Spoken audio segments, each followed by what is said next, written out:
All right, Kiss Army, welcome to the KissFAQ Podcast. Thank you for giving us your time today and letting us into your head. I hope we don't do any damage. This is a Kiss-related podcast by the board, for the board. We hope that you enjoy.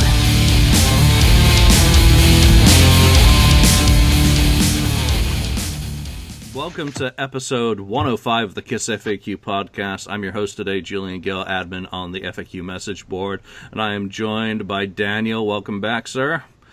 By Thank you. Ken, 69th Blizzard on the board.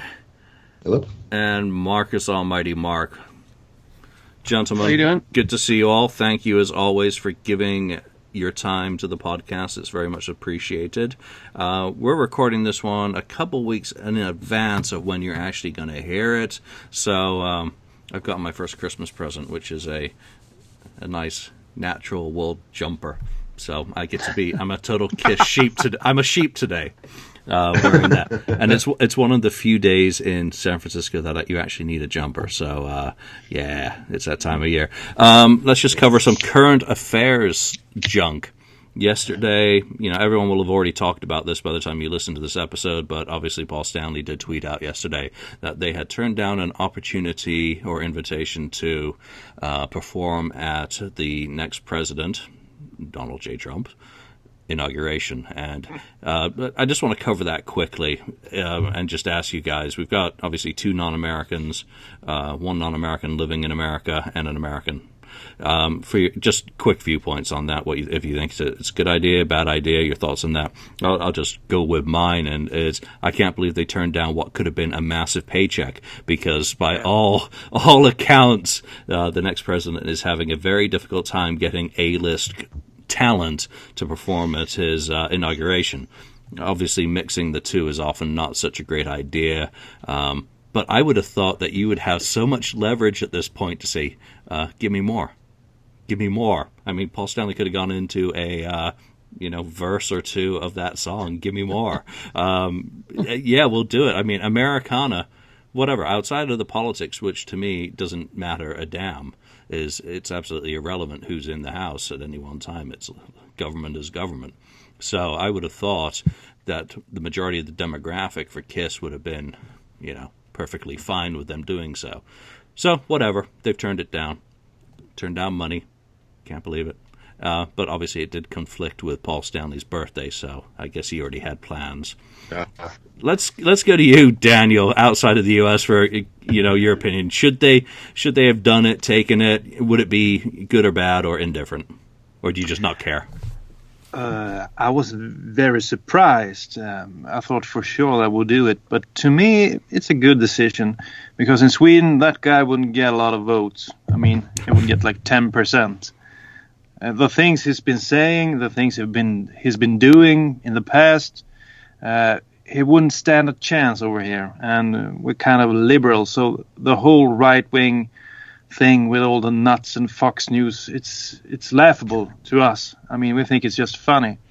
And this thing with religion and politics being merged together, we've done with that. We did that like 100 years ago. So we'll try to religion over here and state and decisions for the whole country we do over here. And I think that's the way it's supposed to be done. And I think that guy is just a joke. I can't believe how you guys voted him for president. I mean, I can't imagine how you could do that. He's just a joke. Politicians.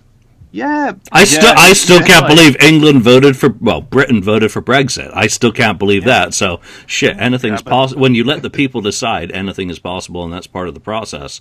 I'm just glad Scotland voted against. Yay. Some sanity. Mark, Canadian view. Should they perform? Should they take in the money and laughed all the way to the bank? Well, I'm surprised in one sense, because I could maybe see a little bit of headbutting between Gene and Paul about that, because Gene probably wanting the money to do it, and I'm not exactly too sure on his stance with Trump, to be honest with you. I haven't really followed too much of that, to be honest. But, I'm kind of guessing, though, that the earliest opinion that Kiss have always made about this is why they didn't do it. Is because they've always said that they don't like dealing with politics. You know, they sing about, you know, screwing girls and rock and roll and stuff like that, and they leave the politics out, and they're not politicians. They don't want to tell you how to live your life. So I'm not surprised on that end. They just want to keep their nose out of it, because as soon as you start performing and supporting stuff like that, then you're going to start having opposition from different factions, and they could be part of your fan base. So keep that stuff out, is what I think they thought, right? That's a great point of view, and I think everyone who goes to a Kiss concert or puts on a Kiss album is doing so to forget about what's going on in the real world, what people are bitching about or fighting about. Ken, as the other American on this show, you know, what's your thought on the whole thing? Well, this is what is wrong with Kiss today. Kiss, they don't know how to be controversial. You know, gosh, that was the best thing to do, is to be controversial. You get the people that, you know, who cares if they love you, they hate you, you're going to be in the news. At something like that, you're definitely going to be in the news. And to me, it's the greatest publicity. I don't care. It's like they always said, good or bad, it's good publicity. Now, as far as you know, politics, you know, I think Gene was a Trump supporter because he picked maybe what he thought was the, you know, better of two evils. But and I think maybe, you know, his wife is obviously the other way and stuff. So when you get into family and all that stuff and politics, it can get tough, you know. But to me, they really missed an opportunity for publicity, good or bad. I just don't get it. I think it's another misstep for them that we can add on to that show we had about Kiss missteps. Yep. Back. To me, this is a misstep to them. Whether or not you like Trump or you hate Trump, you know, you vote for him or not, to me, I was like, I hope they play. But, you know, whatever. It's fine that they didn't. But I think they could have gained a lot more popularity out of it, actually, in the end. It would have helped. But, hey, that's the choice. When it comes to politics, people have a hard time, and they get really agitated, and a lot of, you know, arguments come out of that, obviously. So I guess you got to keep it out of rock and roll. Yeah, you know what? There's enough drama in the Kiss Army about Tommy and Eric without them going into politics, Kiss politics, into the politics. I think it's probably a wise idea to stay as far away as possible, and that's as close as I ever really want to do on the board or on this podcast, is skirting anywhere near the political or religious realm. It's just, you know, one of those things that they do not mix, and they're things that are very personal and, you know, simple as that. I did wonder whether they had not, you know, gone for it, thinking also about the European tour dates next year, and whether that grows out, and whether there was a little bit of reticence to tour in countries that, you know, are more left-leaning, you know, more liberal than the United States currently is. But, you know, it doesn't matter. Let's get into today's topic. You know, we've already raised, you know, Gene's name in this. Oh, yeah. Any other news, Daniel? Yeah, just a brief snippet here. I don't know if you guys have read Sebastian Bach's biography. It's kind of fun. You know, the usual stuff: drinking, coking out, girls, all that kind of stuff. But there are quite a few Kiss stories in this one. So if you're a Kiss fan, I think you should read this one. He explains how he became a Kiss fan, you know, and it's a really good explanation when he describes the concert it was the Dinosaur Tour.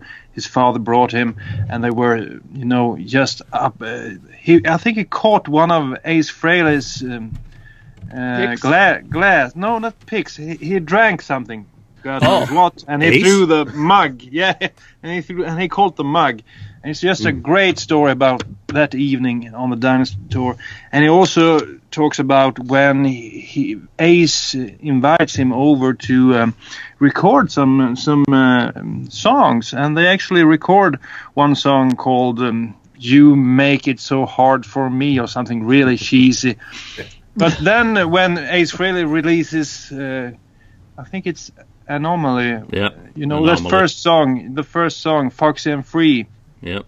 That's actually the song that Sebastian Bach wrote for Ace Frehley, and he didn't get any credit for it. So there's a lot about that in the book, and that's kind of interesting. And also he talks about meeting Gene, and Gene telling him, "Well, Sebastian, you shouldn't be drinking." You shouldn't be doing that kind of stuff. And it was so. There's quite a few stories about Kiss in this one. It's a good read. And if you're a girl, always look at the poster. No, Oh gosh. Talk about a David Lee Roth wannabe. Right. No kidding. That's what One reminds you of, hell of a front man. that One one. hell of a front man. Yeah, and I've never been a fan of Skid Row. Simple, No. I listened to the first two albums. I stopped with Slave to the Grind. Yeah. He has a hell of a voice. Simple as that. He's got a great set of pipes. He sings well, and those first two albums are very decent. They're great for the genre.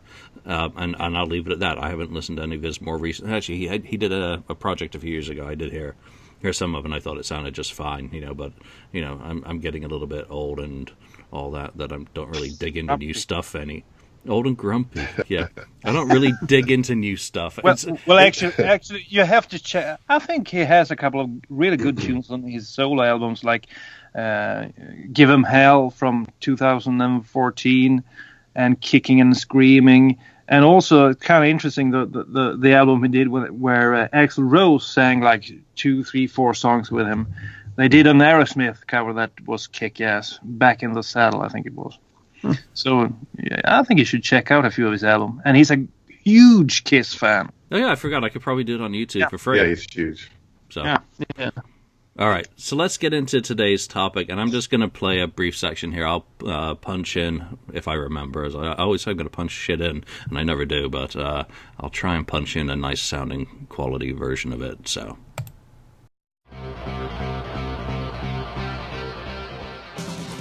Hi everybody, it's Gene Simmons. I'm really looking forward to headlining Nashville Bike Week. That's right, go to NashvilleBikeWeek.com. You know how to spell it out.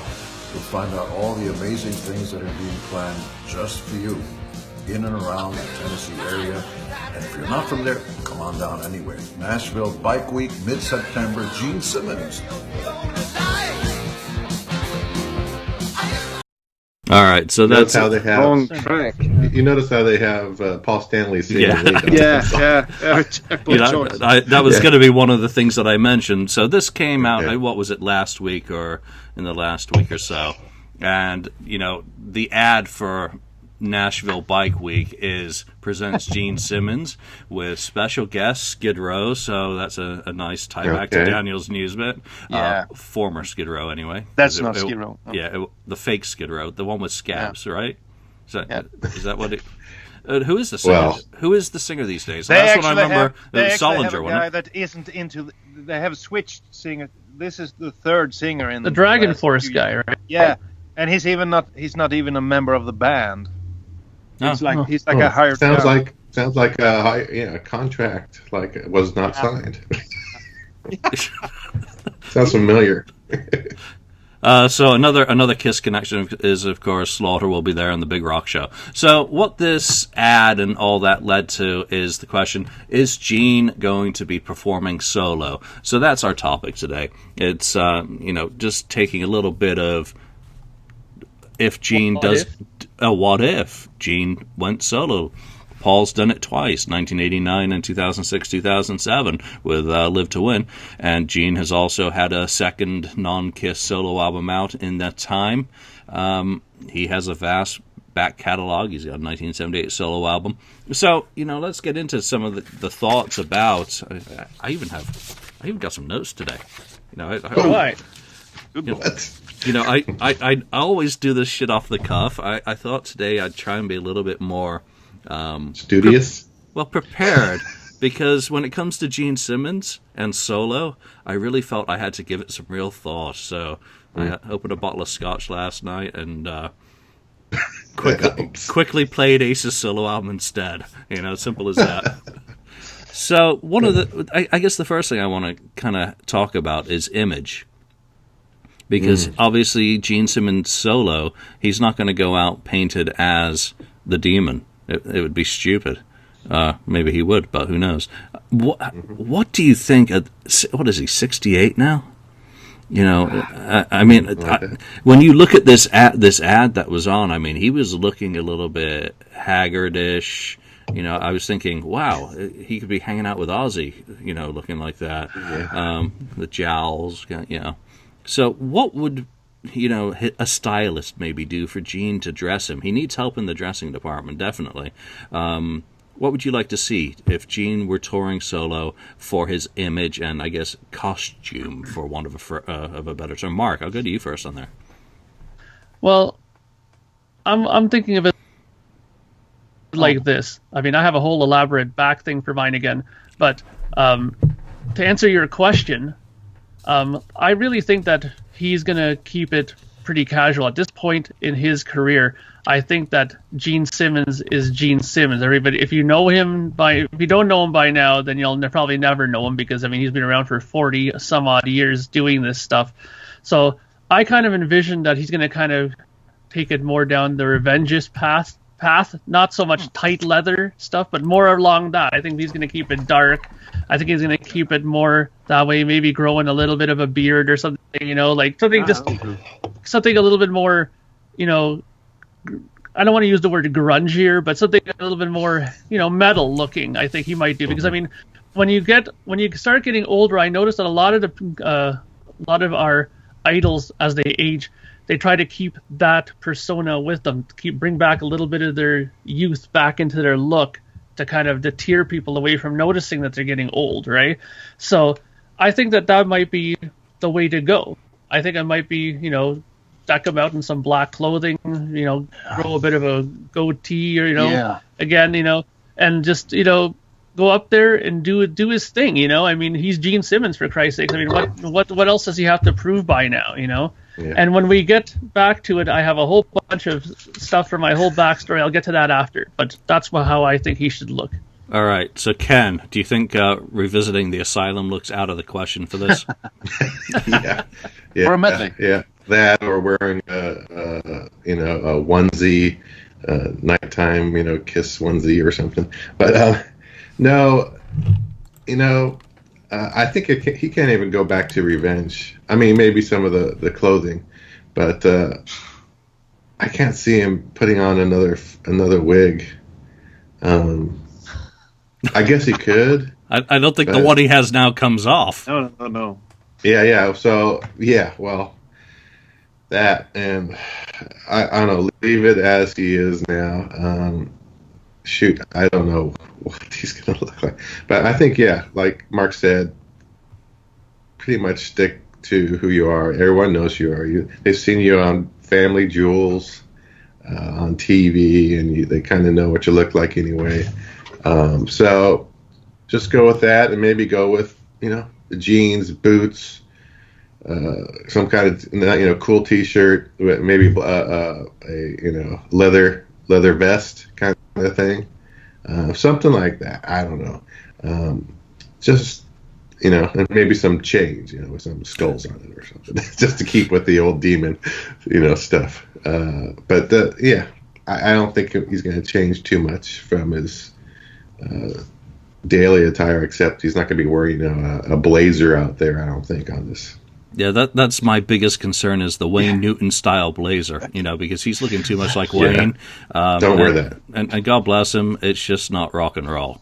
So no. And also, I think what you said, or if it was you, about trying to hold on to their youth and the dressing up, you end up looking like Steven Tyler and Joe Perry, which is just a very scary kind of concept at this point. So, right, Mark, I'm sorry, Daniel. Yeah. What do you think? Well, Well, I agree to some extent with what the other guy said.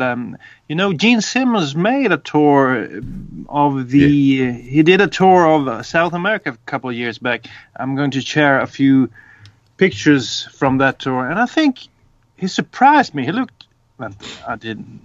He surprised me because he managed to look real cool, and it kind of reminded me of the Revenge era touring.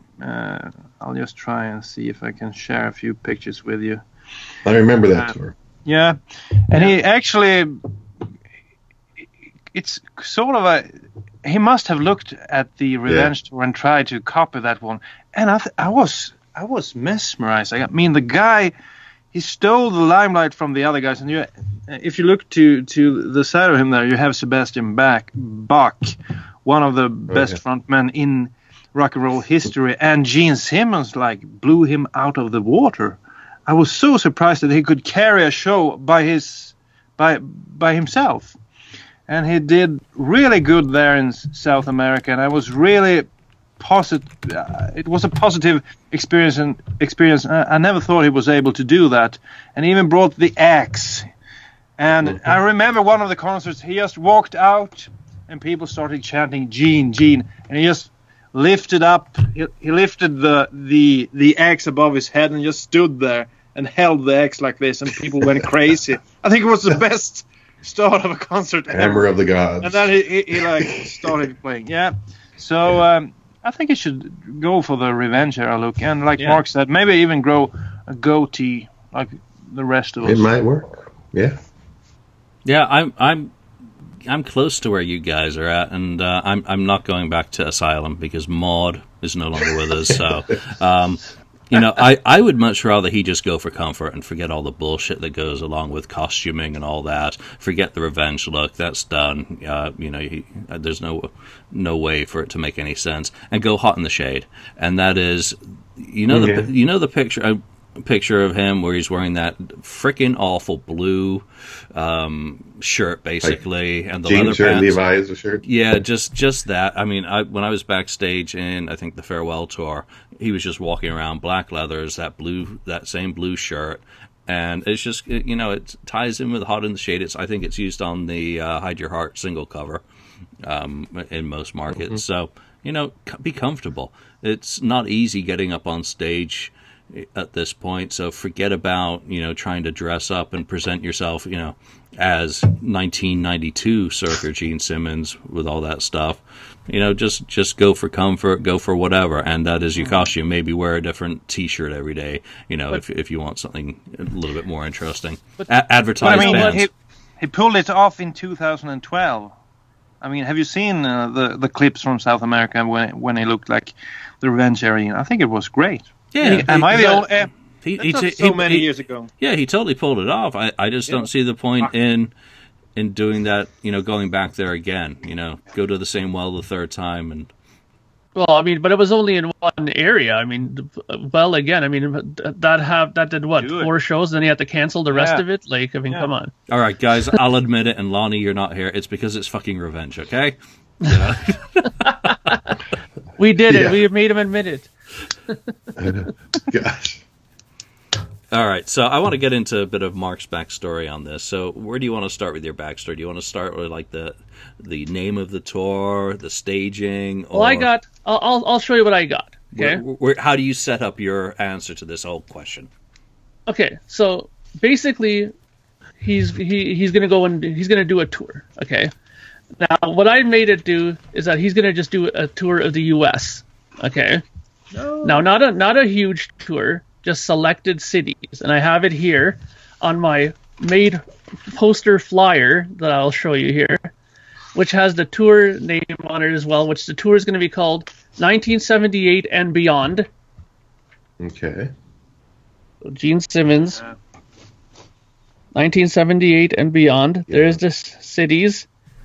There he's going to play, which are like Boston, Los Angeles, San Francisco, Seattle, Chicago, St. Louis, Detroit, New York City, Cleveland, and Miami. Okay. Now, being Gene Simmons, as far as the band that he's going to put in together for this, he decides to, pull a little bit of muscle. He is Gene Simmons. He knows a lot of people and connections. And what is the biggest thing that people have been clamoring about for years is that people wanted to hear those demos that Gene did with Eddie and Alex Van Halen, right? So, being that he's never put them out, and that he's always, made some sort of deal with them, this time he decides to pull rank and tell them that he's thinking about putting it out. Now, in order for him to not do it, they come to a agreement that Eddie and Alex will join his touring band for this cycle. So he'll have Eddie Van Halen on guitar and Alex on drums. He'll play bass and sing. He'll also have Bruce Kulick for second guitar. Yeah, of course. On there. And he'll also have Derek Sherinian playing keyboards on stage with them as well. Former keyboardist for the Revenge Tour, I'm pretty sure. He played with them on that. So that would be the touring lineup. Okay? Now, I designed a little small stage. I'll get to the songs later once we all talk about what we think the songs will be. All right, well, why don't you hold your thoughts on the stage for a moment while we go through to everyone else on the tour name and who should be in the backing band. Daniel, give us your thoughts on that. I have a few ideas of the tournament. Gene Simmons, I guess he will use that one if he would ever do it. Uncle Gene would be one.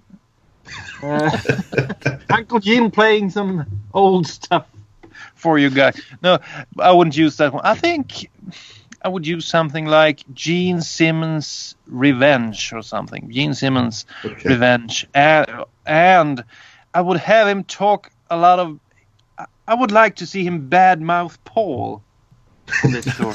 I would really like to see him badmouth Paul, because Paul's been getting a lot of... he's been ripping Gene apart for decades, and Gene has actually been a gentleman about it. Paul has been saying, I can see Gene Simmons' ego from my house. Paul Stanley's ego is way bigger, and Paul Stanley is like, well, if I can't decide everything on this record, there won't be a record, you guys. So I'm in charge. I would love it for Gene to go up. Well, Paul did a tour 10 years back, Live to Win. This will be way better. It's called Gene Simmons Revenge. Let's get on. And then they rip into the first song, and I'll get to the first song later on. All right, who do you think for his backing band, or do you not? Backing band, I'm thinking. I also thought Bruce Kulick would be really cool, and that would tie in with the name, Gene Simmons Revenge, and you would have Bruce Kulick on lead guitar. But then you need some guy who can move around and do some of the singing, and I would actually pick a Swedish guy for that one. I don't know if you heard of Entombed or Helicopters or Imperial State Electric. There's a guy who played in all of those bands, and he's a real big Kiss fan. He's good at writing music. He's a good singer. He plays all the instruments, and he's called Nicke Andersson. Nicky Anderson, I guess you would say. And I'll show you a picture of him if I can do it right. And he is actually good at playing the guitar, and he's a great showman, and he could do the backup vocals. Drummer really doesn't matter, I think. You could pick, but if you would really pick a great drummer that would have some history with the band, I would actually pick Anton Fig, of course. I don't know if he's available, but I think it would be. He can still bring it, and he can do some of the backup vocals. And I would like to have that band, Bruce Kulick, and the guy from Imperial State Electric and Entombed. He's a huge Kiss fan, so he would love doing this. Nicky Anderson. So that would be my lineup. That's interesting. Maybe you could bring in, if Nicky Anderson can't do it, you can bring in Key Marcello, an old Europe guitarist. Wow. Yeah.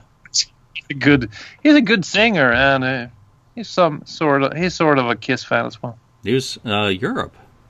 Hey. Yeah. He played for Europe for a couple of years or a few years. So. Yeah, but that's not their best song. They opened up for Kiss when I last saw them on the Sonic Boom tour. It was a great concert. Yeah. Well, they have lots of other records that are much better than that. God, what is it? Wings of Tomorrow, best album, in my opinion. So, okay, Ken. let's go to you. All right. I'm more off the cuff. I didn't do my homework like you did. I thought about it actually a little bit yesterday, but I didn't write anything down. But so the tour name, I would call it The Demon Rises. That would be the tour name, Demon Rises Tour. So I think it's kind of fitting for that. And then as for personnel, I would have Bruce Kulick in there, because I don't think, the Van Halens would be great. Like, I think that's almost impossible. So you never know. You never know, right? Sometimes if you pay them enough money, maybe. So there you go. That's the guy that Daniel was talking about. Nice shirt. So I'm going with, again, Bruce Kulick on guitar, and I'm going to keep Eric Singer as drum, bring him along. See, these are two guys I'm figuring, well, they know he's going to play some Kiss stuff, and maybe he'll play some other stuff too, but they're familiar or know how to play this stuff. And then for guitarist, I want to get what's his name? I'm slipping right now. It's Ace Frehley's current rhythm guitarist, Richie Scarlett. Richie Scarlett, yeah. Ooh. Richie Scarlett. I would get Richie Scarlett. Yeah, that's a good choice. To join him, and that would be, and see, all know some Kiss, right? Yeah. So, Yeah. And He's like the B version of Paul Stanley, strutting yeah, around. exactly, and that's pretty. Hey, B version's pretty good of Paul Stanley. Yeah. I don't want a C version, but B version's still not too bad.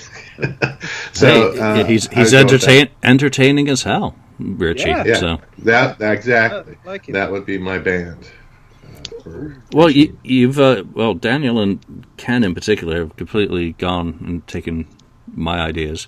Sure. For the backing band, I've got Eric on drums and Bruce on guitar, because they're already doing harmonies for Gene for the songs. I think they're critical. Bruce, obviously, as lead player, is just perfection. But I've got Tommy along for the ride on rhythm to replace Paul. Oh my! Yeah. What a band! Wow. just to keep it in the family. I mean, Tommy and Eric are already on salary, so might save a few shekels or something. So You'd like that. for the tour name, I've got The Devil Is Me Tour, and me in capital, gigantic font, and The Devil in Me, the rest of it in small. That's a good one. Kind of tying in with his idiotic Me Inc. book, which I never purchased. Exactly. I didn't even buy it when it was on sale for. Did anyone buy that? Yeah. So The Devil Is Me, and he's on tour. Let's talk about the staging, and we'll go back to you, Mark, on that, because you were just about to go into it before I interrupted. And in Mark's reality, what do you see with staging? Okay, so I did a drawing, of course, again. So I'll have to kind of maybe walk you through, because it might be a little difficult to see. So here's the stage. There's a backdrop there with his makeup, right? But coming out from underneath the drum riser is going to be like a long tongue. So it looks like from the back of from the arena, it looks like his tongue is coming out from the back, right? So there's his face. Right, the face is the backdrop with the dollar signs there, right, with the Simmons on top, and then underneath the drum riser, coming out of the drum riser, will be like a long tongue, right, and then you'll have everybody's positions here in the front, Gene in the middle, Eddie and Bruce, right, and then Derek Sherinian in the back there, right, and then like the standard wall of amplifiers, and then the drum set in the middle. Now I figured that depending on how big these places will be, because I'm thinking he'll probably do like maybe mid-sized theaters, maybe, right? I can't see this being in an arena kind of thing, right? Oh yeah. So just big enough to make it look impressive, like a big backdrop like that, and then but simple enough to tour around and be able to cart it, around America, right?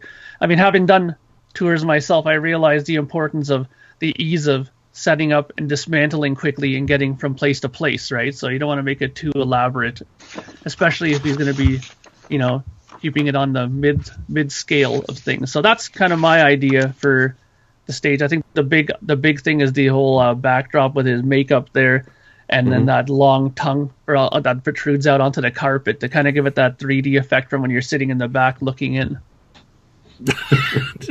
Nice. That's great.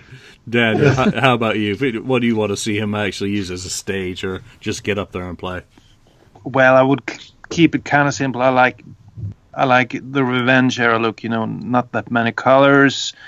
I would just have like Gene Simmons' Revenge as a backdrop, or maybe if they could use like a projector and show different images, it would be kind of cool to show, footage from when they actually recorded the songs that he's performing. Much like Kiss did on, was it the farewell tour when they showed during Do You Love Me clips from their career? Oh. It was kind of touching when you saw that. So it would be kind of cool if he would perform like an Asylum song. They would show some live Pro shot footage of Asylum. Pro shot footage from Asylum. That would kick ass. Or maybe he would just talk about how he looked. He can be kind of funny. So he would just say, well, I look like this, but Paul Stanley, he looks like a guy. Let's play this one. And then he would move into the next one.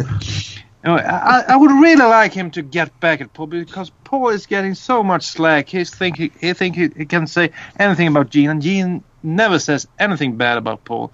I would just like him to, say something back to Paul. I would love him to do that, but I guess I don't think he would. I'm so sick and tired of Paul's antics. Wow. Tell us how you feel and, sugarcoat it. Ken. Yeah. Okay. For that stage, I kind of keep it simple, but I bring out the old, the candelabras out, and I'd love to see a couple of those, or a remake of those old demon statues that they used to have back in the day, those gargoyle type demon statues out there. Just a kind of a gothic look stage. That's what I would go for him. But don't overdo it, not too crazy, but just a little gothic. Nothing else too fancy, really. Just keep it simple, and I still think he may do the fire thing, of course, but I don't think he's gonna do the blood for this. That's pretty much limited to Kiss in this instance. So. Yeah, those are all good ideas. Mine was very much along similar lines to, keeping it simple. Again, a Spartan stage, just a wall of amps like Ace is touring. I don't even go for candelabras or any effects, and the backdrop is nothing more than, if it works for Iron Maiden to change their backdrop every tour, and Ace just has his backdrop, why not with Gene Simmons? But I don't see it having anything artistic. This is Gene Simmons. I just see him with a giant picture of himself behind himself. And the picture that I'm thinking of would be his backdrop is, have you seen the picture? It's a red background. It's Gene standing there, and he's got the halo of platinum albums going around himself, sort of like the metal messiah type deal. And that is it. That is all I would see behind him.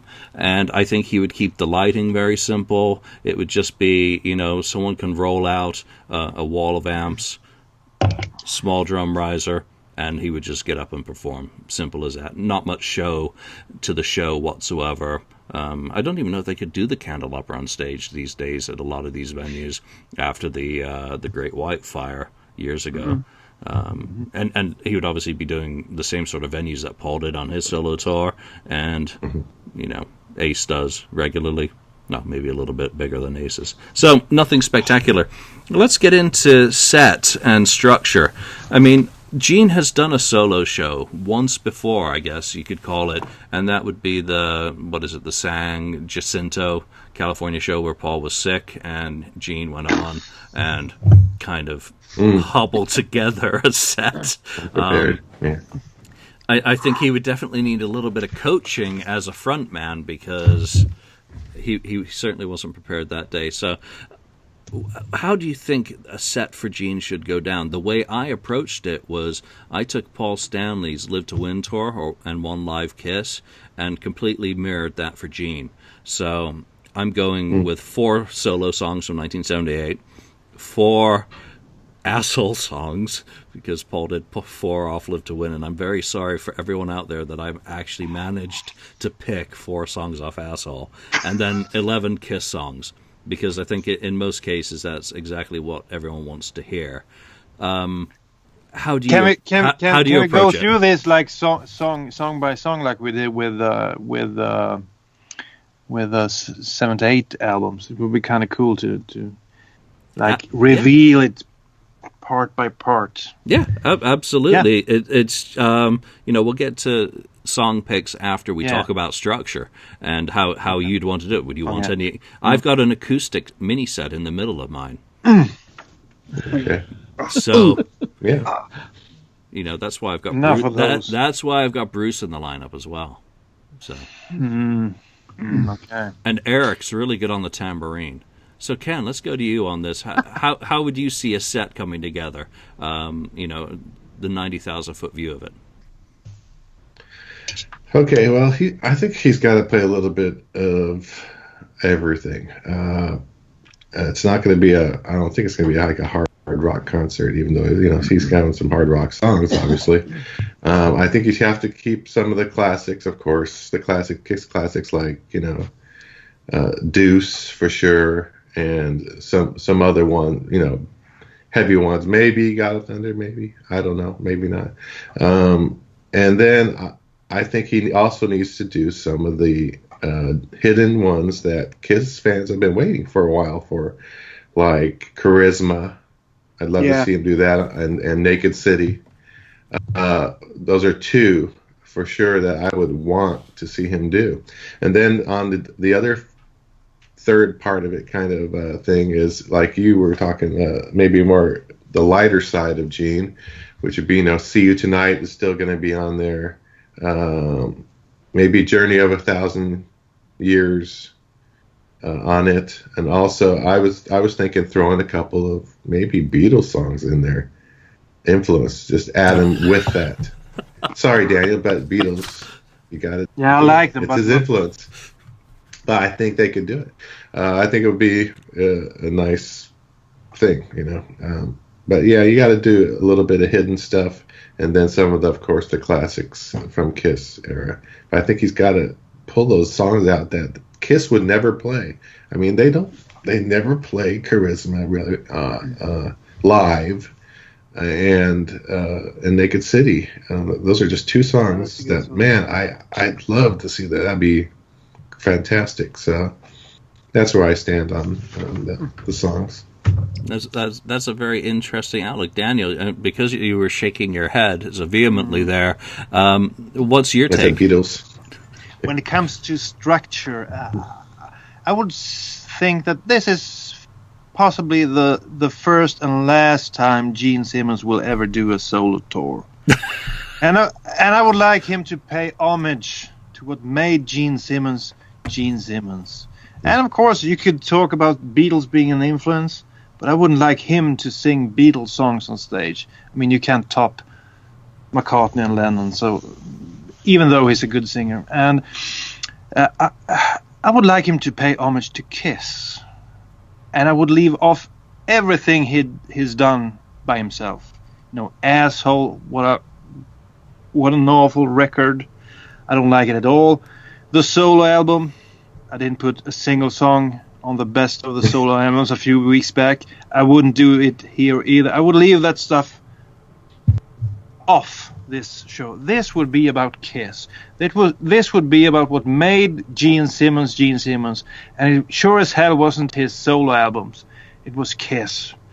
And Paul Stanley has gotten a lot of the limelight, but Gene Simmons has some killer tunes that never have been performed, especially from the 85 Asylum album. Yep.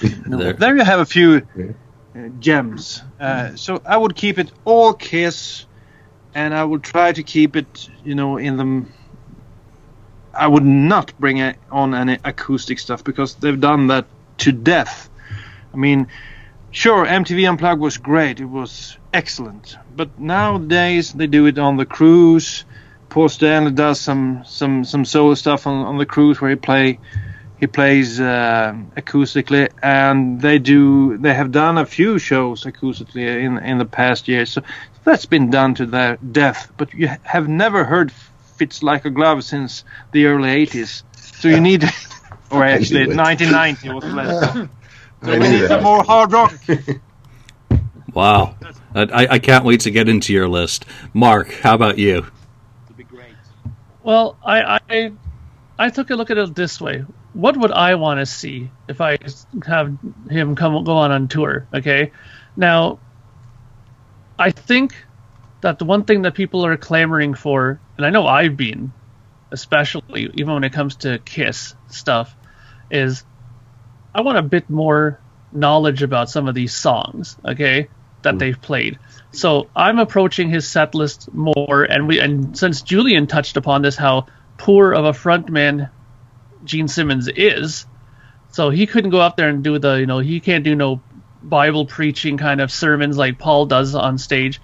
So what can he do? He's still a good talker. So I'm approaching his set list to have a little less songs in it than you guys would probably have, but I'm approaching it more like a VH1 Storytellers, where he comes out, plays a couple songs, and in between he discusses a little bit of each song before he performs it with the band to kind of give you a little bit more insight to each song. So I'm keeping my set to like 11 songs with 2 encore. There's going to be some 78 stuff, no asshole stuff, and there's going to be Kiss stuff though, but not the usual, Kiss stuff that you would probably expect, right? So, but my main thing with my set list is I'm going to keep it so that besides the first 2 songs that they're going to play straight back to back, he will discuss a little bit about each song, some points we may not know about it, maybe some interesting factoids, and kind of put it in a way that not only will you leave there satisfied musically, but you'll also kind of get a little bit more of a insight to the songs in general than you would have before the show. All right, so let's get into the first couple of songs, and I guess I did not organize mine into a proper set list, so I'm just going to go and Deuce and Ladies Room are the first 2 of the Kiss songs that for me that I would want to hear Gene do on a solo tour. Deuce. Would you open up with that one? I would open up with Deuce. Yeah. Deuce, without a doubt. Yeah. It is Gene Simmons' opening song. Before there was Detroit Rock City, there was Deuce. And by the way, I do not have Detroit Rock City in my set list, even though Ace likes to perform Paul songs or Les Gunn. I'm staying away from that because we all know what happens when Gene tries to help Paul sing Paul songs. It doesn't work out very well. So Deuce, because I'm selfish and that's my gotta have song. Ladies Room, just because I like it, and it's a little bit more it's a deeper cut really these days. So that would make me happy. Daniel, what are a couple of your first ones? The first 1-2 punch is Deuce. He would start with that one. And I would actually pick the only song he hasn't written in my set. That's Parasite, because I think that would be a good follow-up. And I like the way Gene sings it. And he's really a talented singer. He's always been saying that, well, I can't sing and that sort of stuff. But he still sings like a god to me. I mean, and he can sing the heavy stuff and he can sing the ballads. But I would love Deuce and Parasite as a 1-2 punch in the beginning, and then he could start talking about songs. That's a hell of a 1-2 punch. Mark, let's go to a couple of your picks.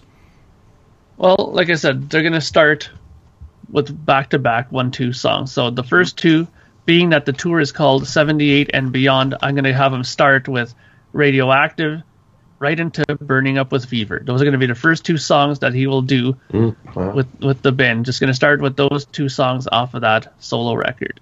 That's, I kind of think that was a bit of his baby, so why not just start with that and get that out of the way and then start talking about some of the other songs in more detail. That's a good pick from his solo album and a good one, a good, sequential, set. So really cool. Ken? Well, I'm definitely going to start off with Deuce. like everyone else, we have that most of us have that idea of Deuce has to be the song, and it's a great lead-off song. The next song, I'd still stick with a Kiss song. I'm thinking I would go with what is it? Watching You. I would go with Watching You because you don't hear that often either, and I like Watching You. So I'd go with that one as a second song. So, straight off the bat, I think we've named quite a few songs that are, kind of standards. Are we going in that direction that we always, or most Kiss fans? No. They don't change the set list. They play the same shit. And here we are picking the classics straight off, That's off just the a bat. start. Except for Mark. So my next two are going to be two off his 1978 solo album. I think if Gene's out there touring, he's got to do something off that. And, I've picked four. And I went with Radioactive, followed by Burning Up with Fever. So, Mark, great picks there, He's been doing Radioactive recently, and it's sounding very good, and he's sounding great. He's a good singer. He underrates himself, and it would just be nice to, what I would like in my set, again, I'm not going, these are not in order, is I'd like to hear all the textures that he's kind of given vocally to his songs over the years. So, that's all I got to say on those. Daniel, back to you. Yeah, I'm going for the show that I would like to go and see. I would like to see a lot of slow songs. So after the first two Deuce and Parasite, he would do some sort of introduction and hello and welcome, and then he would rip into Fits Like a Glove, and he would do the scream. And even though people look like crickets when he stops the song, through, and no one answers. There would be enough fans so they could answer, but I would like him to do the scream, much as he did at the first concert in Detroit 1990. You can go and watch that, kids, and you can see a good scream. He would do Fits Like a Glove, and then he would follow up with a classic jam that hasn't been performed a lot, Love 'Em, Leave 'Em. So that would be my third and fourth. Love 'Em, Leave 'Em is kind of a heavy tune live. It's going back to when they first brought that back into the set in 2006, fantastic song. Always loved it. And, you don't really get much deeper than that, and it's one that they've, obviously, people, I remember that. So, Ken, let's go back to you next on there. I'm thinking next is something, probably Radioactive would be a good one to throw in next. Trying to mix it up a bit. And then maybe... something like, I would like you, Julian. I think Ladies' Room would be a good one to throw in there too, because that's never played. So that would be another one. Yep, good stuff. Mark.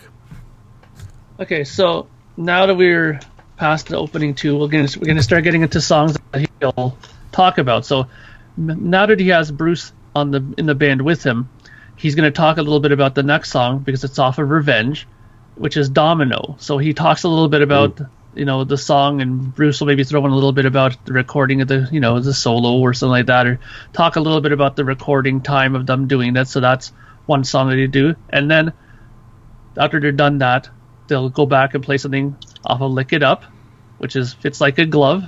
They'll play. And Gene will, talk a little bit more about, the background of that song. Where did it come from? What was the inspiration of it?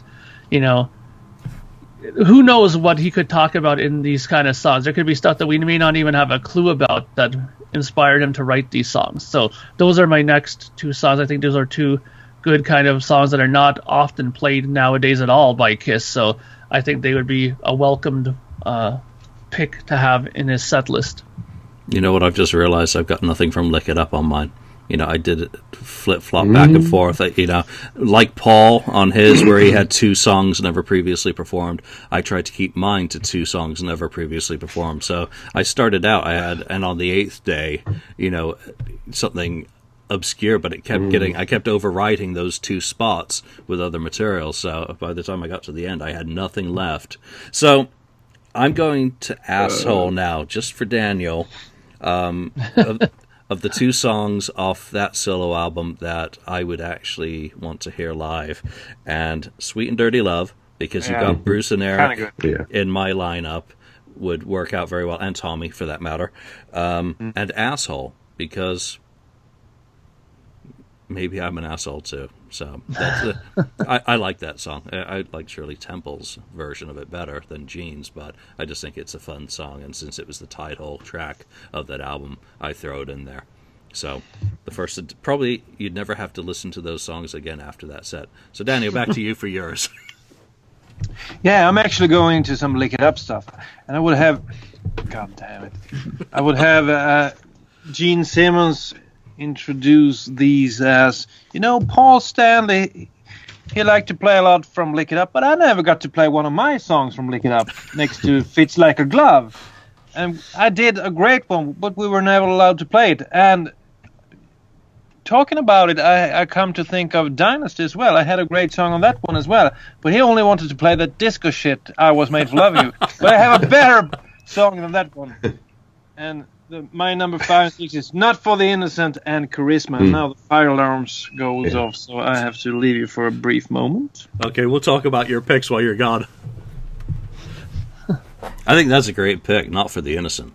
That would be absolutely fantastic to get to hear live and to get to see him do that. Good stuff. Great picks. Ken, how about a couple more from you? Well, I'm going to mirror somewhat so far Daniel on that. Not for the Innocent, definitely.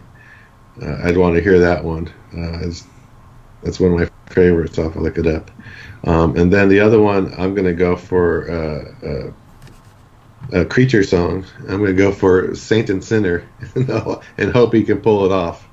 I'd love to hear that song. That's another song I'd love to hear. If he couldn't pull that off, then I'd do Rock and Roll Hell instead off of that. But in which they just did recently, so he's familiar again with it, so he could do that. And maybe Richie Scarlett probably familiar with it if they've tried to put it in their set. I don't know if they've done in Ace Frehley's solo tour, but I'm sure he's familiar with it. It's not too difficult of a song. Yeah, I'm really liking the pick of Richie Scarlett as rhythm guitarist in this lineup. I'm really liking it, but I'm just going to resist the urge to replace Tommy with Richie Scarlett. I just Tommy. It's like Tommy replacing Ace Frehley. I'm sticking with Tommy here. I'm not going to throw him to the wolves. Mark, a couple more from you. Okay, so next up, Bruce. Gene will introduce Derek Shernian, talk about how he was in the band, as the keyboard player, and then talk about his love of keyboards and how he wasn't afraid to use them in certain material when he wrote.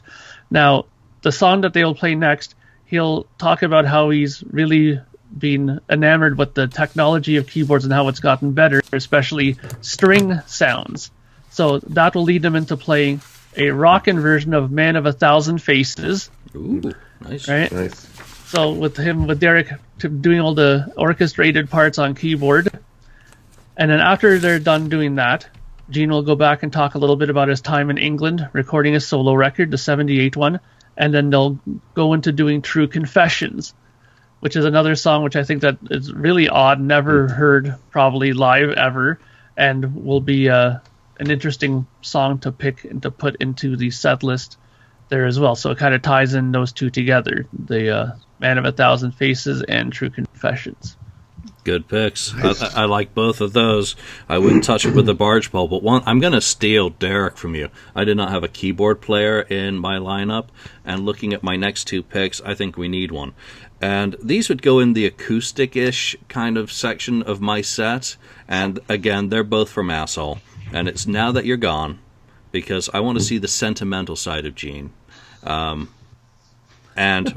believe it or not, Waiting for the Morning Light. And I think if I steal some of Mark's idea of him telling stories, he could talk about how he wrote a song of Bob Dylan, Nobel Poetry Laureate, or whatever it was that he won the prize for and didn't show up for. So, I think he'd need Derek's help on Waiting for the Morning Light in particular to mimic some of the slide guitar work, because I don't know if Tommy does any slide. Bruce probably could, but... yeah, Bruce could. So those are my 4 picks off Asshole, and that was a struggle to get to. Daniel, before your fire alarm goes off or your lights go out again, let's have a couple more picks. Now it takes 2 hours for the fire alarm to go off again, so no problem. But I think I'm at my number 7 and number 8. Actually, you have to have War Machine in this set. I mean, it's such a great Gene tune, even if he didn't write it. But I just love that one, and it would work great in a small setting, in a small club. It's just such a heavy song. One of my all-time favorite Kiss songs, actually. And then at number 8, I would actually bring kind of a slow song to the set. But I've always liked this one. It's kind of, they have never played it, I think. It's from Hot in the Shade. And I always liked the way Gene sang it. The production wasn't very good, but I think it would work live, and it's somewhere between Heaven and Hell or something like that, isn't it called? Yep. I love the way he sings that one, and I think it's kind of a slow song, but still it has a lot of balls, and I would like to hear that one live, somewhere between Heaven and Hell, and that will be the slowest song in my set. Nice. Again, very good picks there. Mark, I'm going to go straight back to you on this and try and shake up our order to confuse myself. So. Okay, so after those 2 songs, Gene will talk about an era of Kiss that was very controversial at the time, not Dynasty, but Unmasked, where they kind of were very much in a pop direction at that time, but within the album laid a Gene gem. And interestingly enough, while Bruce didn't play on this album, his brother did, particularly was involved with this song, which is Naked City. So they'll play that song on their next. And then after that song is done, he'll talk about their big comeback, which is logical because after the pop of Unmasked and the sort of misguided story that was The Elder, they went on and released a very fantastic record called Creatures of the Night. And he would talk about his making of War Machine, which he wrote on a little small Casio keyboard in his house, the initial riff, which was written on a little keyboard. So funny that a song that started out on a little Casio keyboard could turn into such a killer and fantastic song like War Machine. Good picks. Ken. Nice. And actually, Mark, that crossed my mind, that storytelling thing. So that's a good idea. That's something that I'd like. Yeah, that'd be pretty cool. All right, so my next couple of picks I'll throw out there are we're going to start slowing down a little bit, bringing it down. Since we were pretty heavy in the prior 2 songs, I'm going to go into Unmasked and Dynasty, and I'm going to pick out Charisma, definitely, and then like Mark, Naked City. Both of those songs, man, back to back would be just an awesome thing to hear. So we're going to kind of start bringing it down to a little mellower section that's going to come after these 2 songs. I think those are just absolutely fantastic picks that I would love to see Kiss pull into the set now as deep cuts, because I don't even have them on my list, but they are just brilliant choices. Charisma in particular, I think, would just be awesome for them just to pull out. They've kind of gone into a rut of all their deep cuts are now the same kind of batch. So imagine throwing Naked City or Charisma in. It would just be awesome. So my next 2 picks are the last of my acoustic ones from my little acoustic section in the middle that Daniel didn't care for. And it's See You Tonight and Mr. Make-Believe. And yes. For me, those are the Beatles covers. Those are the ones that harken back to what defined Gene as a musician, without having to go into any of that cornball shit that he was writing before he was in Kiss, like "My mother is the most beautiful woman in the world," or "My uncle is a raft," that kind of stuff. See You Tonight. We know how great it is acoustically. It's been done. It's been done. But to me, it sums up Gene Simmons and that other side of the demon. So. I also surprised myself. It's already been mentioned, but War Machine is not on my list at all. God of Thunder is not on my list. They've been playing it forever. Yeah, those are 2 that aren't there for me. So Daniel, how about a couple more from you? Sorry. After Somewhere Between Heaven and Hell, I would try to pick something a bit more heavy. And there's actually one song of the Creatures album that they didn't perform on the cruise that is, to me, one of the better Gene Simmons songs. And the song is Killer. Yeah. I think that would work great live. It would be a kick-ass song with Bruce on guitar. I'd love to see that one. And without any interruption, I would move from Killer into another heavy Gene Simmons song with great lyrics. And that's Thou Shalt Not of the Revenge album. That's one of my favorite lyrics, at least. We've never heard that one live, and I think it would rock. I prefer that over Domino, and Domino won't make my set.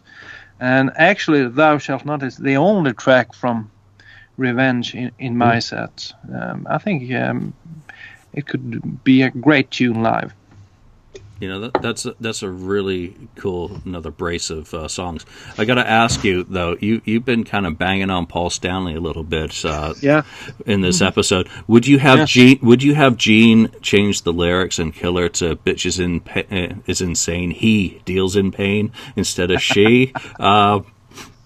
You know, or he says he, she. I'll just go get myself a shower. I would say something like, Paul liked to play Every Time I Look at You, but I like to play Thou Shalt Not. Let's rock. Yeah, great pick. Ken, let's go to two more from you. Well, I'm gonna go three more because these are shorter songs. So these three songs. So this is the mellower section. But I'm gonna mirror Julian you on See You Tonight and Mr. Make Believe. Those are great, I think, songs and will go together. And here's the Beatles song is going in there that I'd love to hear is I Feel Fine. With I could see Richie Scarlett there with the distorted guitar sound at the beginning of that song. It's like, whining, and then they go into it. I just think it would work. I just really think that song would work as a song that go with the other two. So those would be the three songs.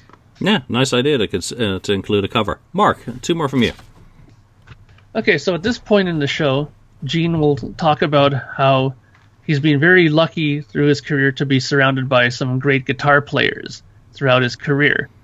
And as he talks about the various different guitar players, whether it's Ace or Bruce, or even discovering somebody like Eddie Van Halen, for example, he'll bring out both Eddie and Bruce, and they'll do a approximately 4-minute guitar dual solo back and forth to each other and go straight into No, No, No after that. Oh, no. Wow. So I think that would fit perfectly. It would work perfectly with the dual back and forth guitar shredding that they could do back and forth and then go right into that song and play the intro together back and forth. I think that would be awesome if they did that. And then after they perform that song, he goes back and discusses a little bit more of the Revenge era and pulls out Unholy. Good stuff. All right, so I did my set. I mirrored, again, one live Kiss, and Paul, he had 19 songs in his set, so I'm just going to blast through a few in my set. Now we're just strictly into the Kiss stuff for me. And I've got Plastercaster. I Love It Loud. Give him an opportunity to pay tribute to Eric Carr, and Watching You. Those are the next ones up out of the Kiss catalog. Watching You is just kind of like a given. I Love It Loud is like a given. And Plasticaster is just one that's fun that I think is working well in the electric set. Daniel, let's go back to you for some more of your picks. Yeah. After Killer and Thou Shalt Not, I will actually go to The Elder and play one of the songs from that album. And Gene would sing this one with Nicky Anderson, who I mentioned previously. And the song is I. No one of you have that one in your set, I believe. But I think that could be a good song live. And it's actually what most of the Kiss songs, what they are all about. Believing in yourself and standing up for what you believe in. And I think with Bruce on guitar and Gene and Nick Anderson doing the vocals, this would be a real kick-ass song. After that, I would move on to Ladies' Room, just a classic Gene song that hasn't been done enough. And then I would move on to a song from Crazy Nights. You know, Gene has a few on Crazy Nights that could actually be good songs, but Ron Nevison, he destroyed all chances of those songs becoming classic.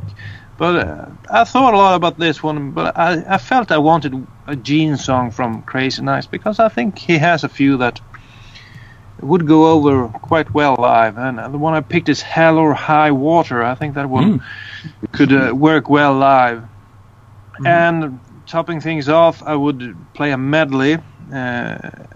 And there's just so many good songs from Asylum, so I would actually do a medley of them. Even though I'm not a big fan of medleys, I like to hear complete songs. But anyway, you slice it, Love's a Deadly Weapon, and Secretly Cruel. Those all three put into a medley. And actually, he could start things off by showing a picture of himself, you know, looking like shit. And talking about, well, I might look like shit. And the guy next to me, Paul Senna, he looks great.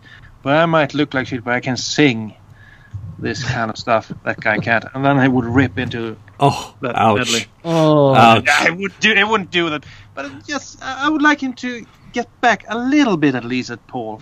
He could say, one time he could say something bad about Paul. He has never done it. He's never said anything bad about Paul, has he? I can't remember. I got to ask you one thing on that. Do you think that Kiss could survive Gene going for the jugular? That's the problem, I guess. But, yeah. I don't know. Yeah. You know, right now he's a little bit like one of those nice, goofy black Labradors that, you know, you smack them on the nose and they keep just panting there, going, yeah, you know, it's so loyal, so, you know, keeping it to himself. It's probably the best path. Ken, a few more from you. Okay, I'm going for Trial by Fire from Asylum. I've always liked that song for some reason, but I do like it, so I think that would be a good one throw in there. And then Thou Shalt Not from Revenge. Yeah, definitely. That's a great song. I love that song off of Revenge. It's one of my favorites. So those are two. Am I supposed to go more than that? Yeah, you can. Let's we're over getting an down hour towards here. the end of the show. Yeah. So I'm going to do next then towards the end, getting there. Journey of 1,000 Years. I'm just going to throw it in there, and then we'll see what happens next. The next couple of songs. Cool picks again, Mark. Okay, so since we're getting near the end, I'm actually near the end of mine. So the last song in the regular set, before he plays it, he'll start talking about his time with Vinnie Vincent, talk about some of the things that happened, maybe fill in some blanks that we don't know about. Some surprising things might be revealed about him, his relationship with Vinnie Vincent and himself, and what happened, and maybe some things we don't know. And then that'll lead into him playing Killer. So he'll end his set with that. They'll chant Gene, Gene, Gene, Gene, Gene. He'll come back, and then before he plays the last two songs, which will go back to back and end the show, he'll talk about the old famous demo that he did with Eddie and Alex Van Halen, who are there on stage with him, and they'll go and play Tunnel of Love, like they did with on the demo, and they'll do their version of Christine 16.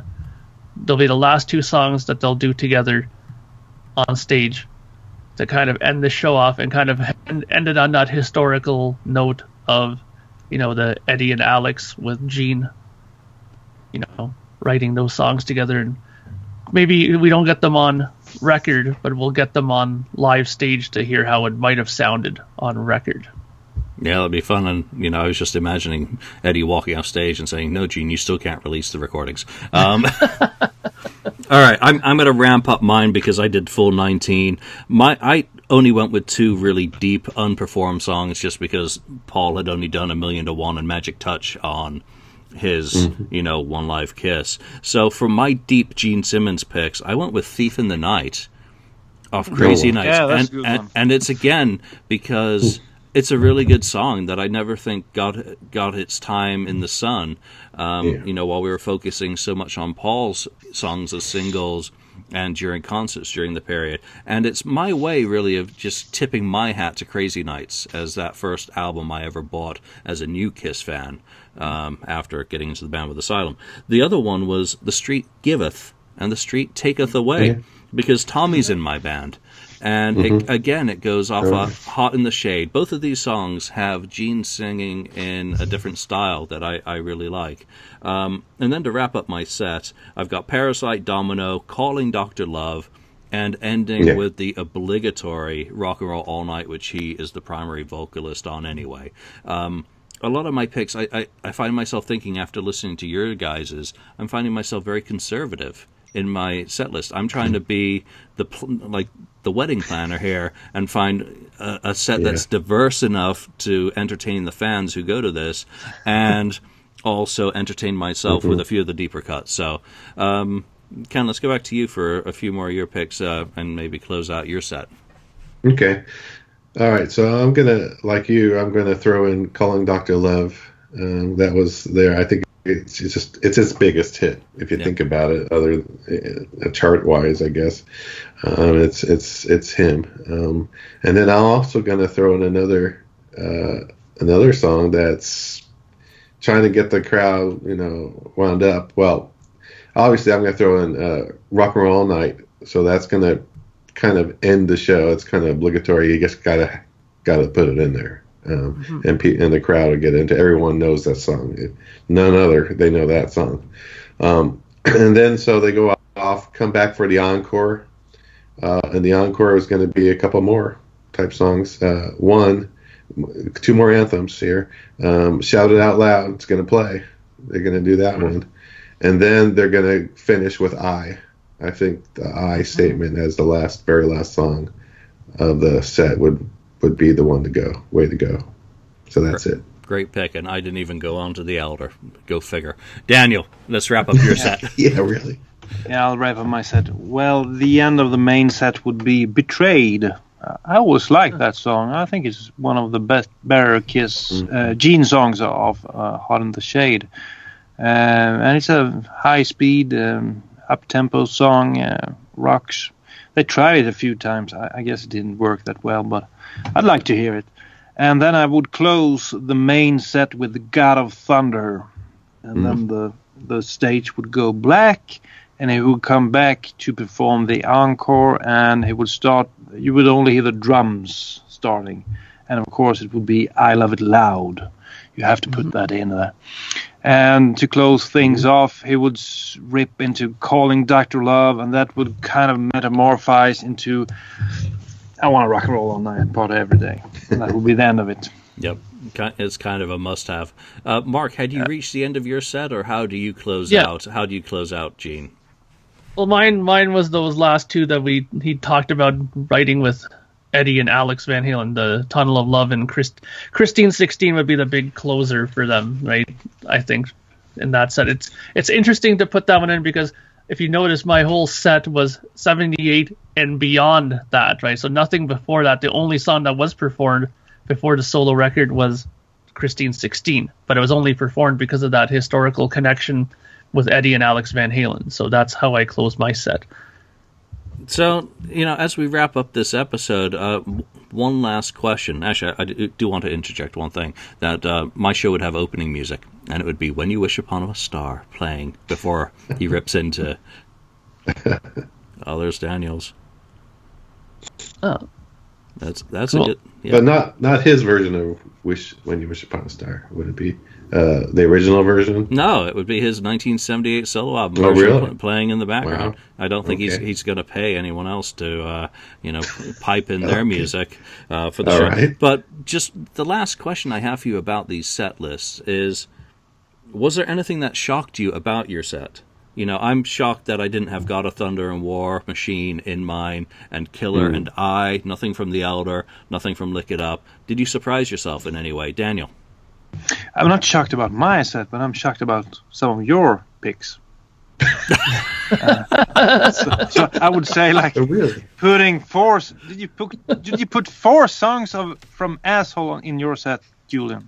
Absolutely, because Paul Stanley put 4 from That Live to shocked Hit me. in That his. shocked the hell out of me. I say. I took Paul Stanley's One Live Kiss Yeah, you and did that, song but- as the blueprint and shoehorned Gene Simmons into copying what Paul Stanley did. One Live Kiss, you have a few good songs on there, so you can do something with that. But Asshole, I can't. I just, it's not for me. I don't like that album at all. And also, I think the 78 solo album is way overrated. I think the only good songs on that album are the slow songs, and they've done that to death since '95 in the acoustic sets. We need a rock and roll show with Gene, and he has the songs to do it. Let's bring on some Love's a Deadly Weapon, Somewhere Between Heaven and Hell, Killer, Thou Shalt Not, Hell or High Water, Betrayed, Charisma. I mean, fits like a glove, goddammit. You have a lot of good songs that works. They work live and they are kick-ass songs. Let's forget about the acoustic session trying to be like, Gene Simmons. He's supposed to be like a raw, cool, heavy metal dude. I want to hear some rock and roll, not any acoustic stuff. But that's just me. Yeah, nice, Beck. I enjoyed your set. Ken, what about you? Do you surprise yourself in any way, or do you want to bash on Asshole a little bit? No, I'm not going to bash it. What surprises me is how hard it is to pick this set, because really Gene Simmons has a lot of great songs, and it's hard to pick them all. I'd love to pick some other ones and throw them in there, but it really opened my eyes to say, wait a minute, people always saying that Paul Stanley is the best writer of all the songs, does all the songs, he made. But you know what? Gene is he has a ton of good songs. Yeah, he's written some crappy ones out there, of course, but he has a very big catalog of great songs to choose from that we could have put in here that we didn't. So that's what surprises me, is I'm realizing I'm already a Gene fan anyway, but I'm realizing that how many he really did contribute and how great these songs are. I'd love to hear them live if possible. Yeah, that is an absolutely wonderful perspective. How many Gene songs are really good? And no one even mentioned Going Blind or Let Me Go Rock and Roll. Yeah. I mean, come on, Going Blind. I mean, yeah, that's a good tune. Mark. Yeah, exactly. Do you surprise yourself with yours? Or Yeah, I did, because being that my favorite non-makeup record is Asylum, I pretty much picked nothing off of it, which was surprising. That's weird too. And my favorite album, obviously, is Rock and Roll Over, and nothing was picked off of there, but that was mainly because of my whole story configuration of how he set the tour up, right, with the 78 and beyond, right? Mm-hmm. So there wasn't going to be anything before that. Anyways, right? But I mean, yeah, going through all his songs, there's a lot of songs, but I mean, that's the thing. He has a lot of good songs. There's also quite a few stinkers too. But I mean, don't forget, there's how many records that Kiss make. They've made like over 20 studio albums. So, if you really think about it, the law of averages, there's not that many good Gene Simmons songs, but there's a lot. There's still a lot in the grand scheme of things, right? But it was still difficult to pick enough of them to make a decent set list, and difficult to make one that would put surprises in there, right? Because I mean,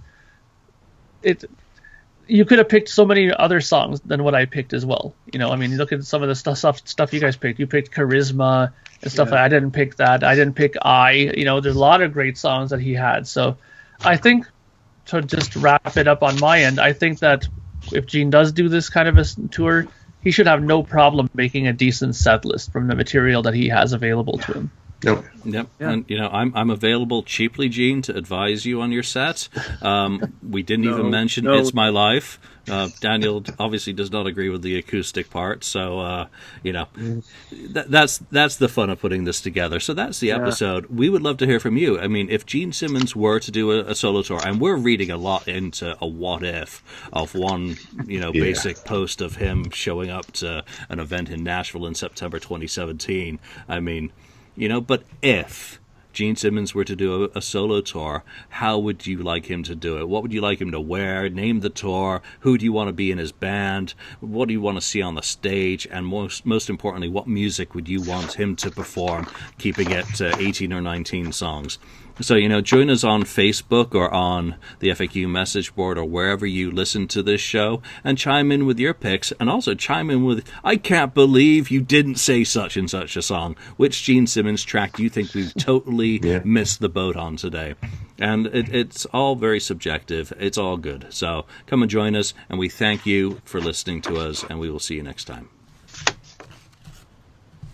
I keep thinking you're going to put up a picture of a girl. Thank you for spending time listening to the KissFAQ podcast today. All sales are final. There are no refunds. If you'd like, look us up on Facebook or come over to the KissFAQ message board and discuss the topic we broadcast today.